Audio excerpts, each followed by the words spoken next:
How to spot a perfectly managed apartment block. Let's have a look. Hello everyone, I hope you're having a nice Sunday. It is insanely hot here in Brisbane today. So, I thought we'd read through this opinion piece from the Financial Review written by Jimmy Thomson about how to spot a perfectly managed apartment block. Now, for those of you that have been following my channel, you've definitely heard me share stories about the fact that I'm going apartment shopping, townhouse shopping with my mother and looking at all different things. So this is quite interesting to me, and I think it ties on to the whole Opal Tower, Lacrosse Tower, just the building industry in general, because, you know, after you hand over the building, you've usually got the body corporate that has to manage the building, to the ongoing management and maintenance. And I thought this would be interesting just to have a read through and to have a bit of a talk about. With consumer confidence in brand new or off-the-plan apartments taking a hit after the Opal Tower crisis in Sydney, many potential purchasers are turning to established apartment blocks as a safer option. Yeah, I would agree for that. That's certainly something I've been looking at, and let me know in the comments if you have, if you're shopping around now. Basically, you want a well-managed building. Everything else flows from that. But how do you find this unicorn of an apartment block? Well, not really. You want a well-managed and well-built building. You can manage a building fantastically, but if the bones of it have issues, you can't really dig yourself out of that sometimes. The obvious answer is to avoid the bad ones, of course.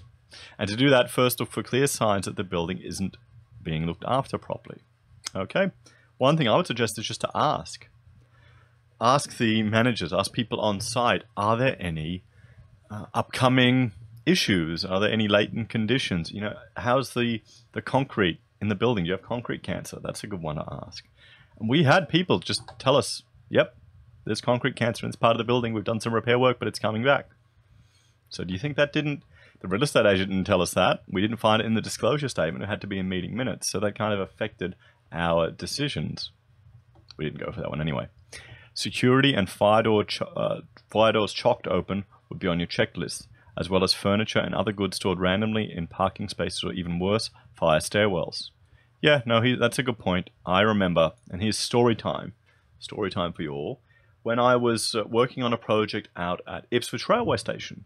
Yeah, and we had done the design and documentation for a little police beat that was going in the station there. And this is right in the center of Ipswich, so there's a bit of, you know, hooliganism and you know, crime from people in the street and on the train. So they wanted a police beat there. And they've got a few now at Robina and a few others. So we designed that up. And we had to go all the way out to Ipswich. It's about an hour's drive from Brisbane, or 45 minutes, for a safety walkthrough of the building. A safety walkthrough. Because they've got all these things where they want to design and really design out occupation health and safety, design out all the risks. And I remember I was there with the QR people that were saying, oh, look at this little sharp corner on the window there. What if they hit their head? And I go, well, that's flush with a wall. That can't happen. Or what about this metal bar attached to a seat? What if they hurt themselves? And I go, they're going to be chained to that bar. That's why the bar is there. And they went through this, four people, went through it with a fine-tooth comb. Oh, come here, let's go for a walk. So we walked across the platform. We opened up a fire escape that was to be used from the platform up to get out.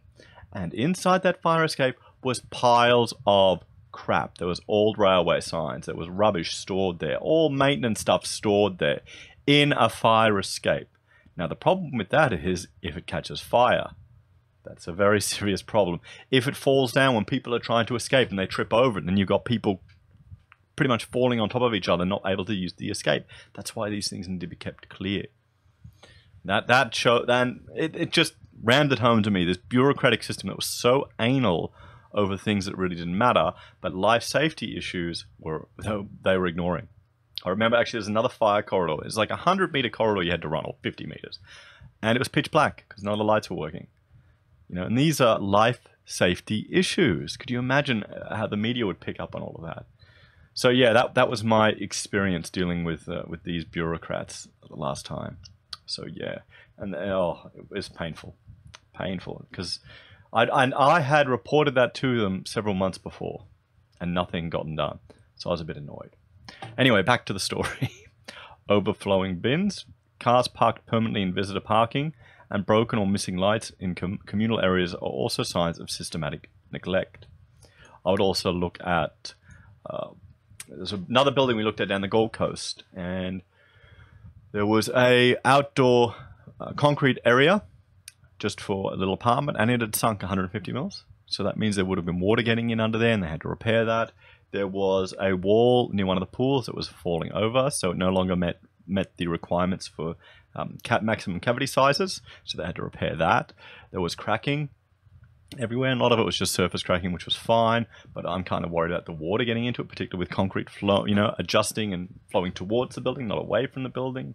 All these little things that, you're buying into these issues, which is fine if they have a sinking fund and people have invested into it and they've got plans in place to deal with it. That's great, but you want to just know what you're getting into. Less obvious but even more worrying are lifts that don't quite line up with the floors and rattle and clatter as they move. That's an expensive issue just waiting to drop in your lap. Yes, lifts are huge. We worked on a job where we replaced the lifts, and it's one thing that was quite interesting for me on that project was we went up to the lift motor room, and I was looking at all the lift engines and photographing them, and we'd scanned the space to get an understanding of it. And they were all made in Newcastle. They were made in Newcastle because it's, 40-year-old building. And now all of them are brought overseas. All of the questions, they're just salesmen here. They can't answer any technical questions about it. It's all done overseas. We're not even manufacturing them here anymore. And these lift companies, they have, you sign up for a ongoing maintenance contract and all these other things, and it's a good game. So yeah, with regards to lift in buildings, if you're going into one, make sure you get some information about how it's maintained, and don't just sign up straight away again to your same company for the maintenance. Shop around. Remember, as an owner, you'll be responsible for a share of all repair and maintenance, so don't be the last player in a game or pass the buck. Yeah, that's some good advice there. More restrictive. Okay, still interested. Now you want a forensic search done of the building's committee and general meeting minutes. There you go. There, see, I'm not just making stuff up. A good experienced strata lawyer or conveyancer will know what to look for, but they have to be prepared to read between the lines. Yes, yeah, that's good advice. One dog-owning flat chat website reader, I'm assuming that's where this is coming from, was caught up when her pre-sale Strata Search failed to notice that although there was a pet-friendly bylaw in place, there had been discussions about changing it to be more restrictive. Well, by the time she moved in, the new bylaws were in place and she was told to get rid of her dog. The situation was eventually resolved, but not without a lot of avoidable angst. The problem with all of these body corporates is that in some ways they're very socialist and mob rule, and you get all the politics on these committee meetings, and it's just painful to even be near. So I can understand telling you to get rid of your dog. Oh boy, how many people want to go out to bush and just get their own land? There are, however, more obvious warning signs. For instance, a lack of committee meetings is generally not good. That said, the smaller the building, the fewer meetings required. In a 2-story walk-up, a lot of the day-to-day can be handled in lift lobby chats. Yeah, good point. However, any block of 50 or more units should be having meetings once a month. Yep. By the way, the legislation in most states only demands a general meeting at the AGM once a year. The frequency of committee confabs is not legislated. Other danger signs are prefectory committee minutes that basically take the agenda and add the words discussed, defeated, or agreed to the motions. Or there are great sweeping novels that name, blame, and bully every individual with whom the chair or secretary disagrees. Oh boy. Now let me know in the comments who's involved in a committee like this. But I had a client where we did a project for her, and she was on the committee, and it was often I'd just be chatting to her on the phone, and through this process she got hardened. She became hardened. She became a lot less nicer and just hardened to these asses that she had to deal with on this committee. It was fascinating to watch. So covered up.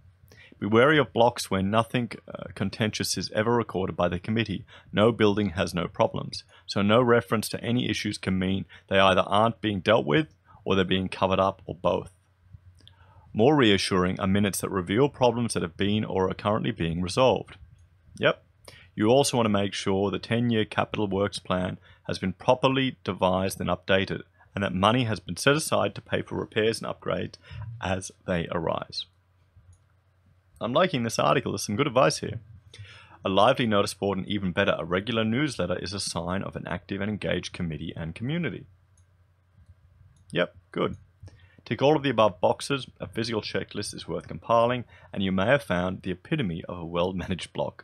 Good luck. So Jimmy Thomson edits the Strata Living Advice website, flatchat.com.au. Different states have different strata laws. Oh no, good work, Jimmy. I like that. I like that article. I think there's definitely some words of advice that we can all take from this. Definitely is. Guys, let me know what you think. Are you a fan of living in strata apartments? Or do you think it's kind of, just a stage in life? I remember when we were looking for apartments, Rachel and I, when we just had Mina, our first daughter, and we went to this little apartment close to the city in New Farm. And I looked at it and go, yeah, no, we're getting a house. I don't care where, I don't care how far out we're getting, I don't care how dilapidated it is. I want a house and a yard for my kids. That's just me. And we managed to get that. And now I've inherited, hard rubbish today. So I've got to carry a whole lot of garbage in the heat out to the curb. That's living in suburbia. Yeah. Well, guys, thanks for joining me for this episode of Heiser Says. Let me know your opinion. What other suggestions do you have for people who are watching this and might be looking at a apartment block? How to find a good managed one? What do you think? Please like, share, and subscribe. Ding the bell to see my daily updates, and comment and engage in the discussion. Also, if you're watching this on Facebook, please share it, because I've been blocked for sharing things.